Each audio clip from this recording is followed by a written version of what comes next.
झोंका मारेला पवनवा तो ठोपे ठोपे चुआता पलानी जी। हाँ बरसे सावनवा झोंका मारेला पवनवा तो ठोपे ठोपे चुआता पलानी जी।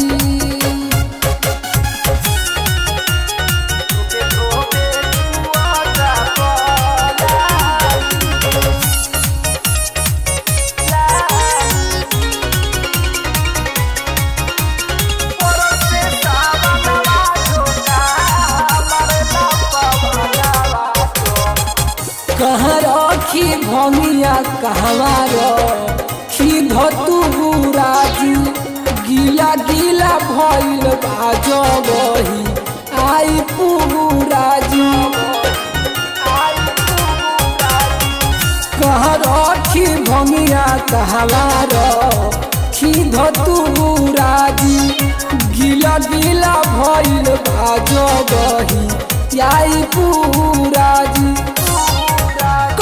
से भाव कहाँ में छानी बोर से सवनवा झोंका मारेला पवनवा तो ठोपे ठोपे चुआता पलानी जी। हाँ बोर से सवनवा झोंका मारेला पवनवा तो ठोपे ठोपे चुआता पलानी जी।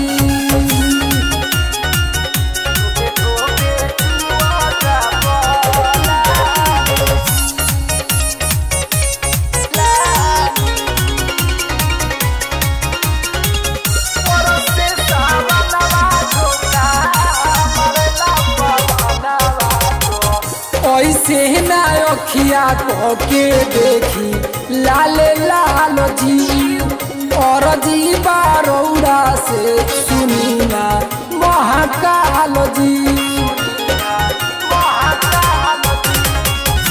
ऐसे ना देखी अखिया के लाल लाल जी और जी बारौरा से सुनिए महाकाल जी।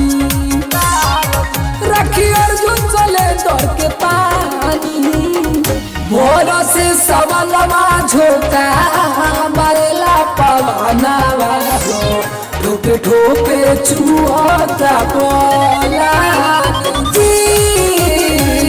बरसे सवनवा झोंका मारेला पवनवा तो ठोपे ठोपे चुआता पलानी।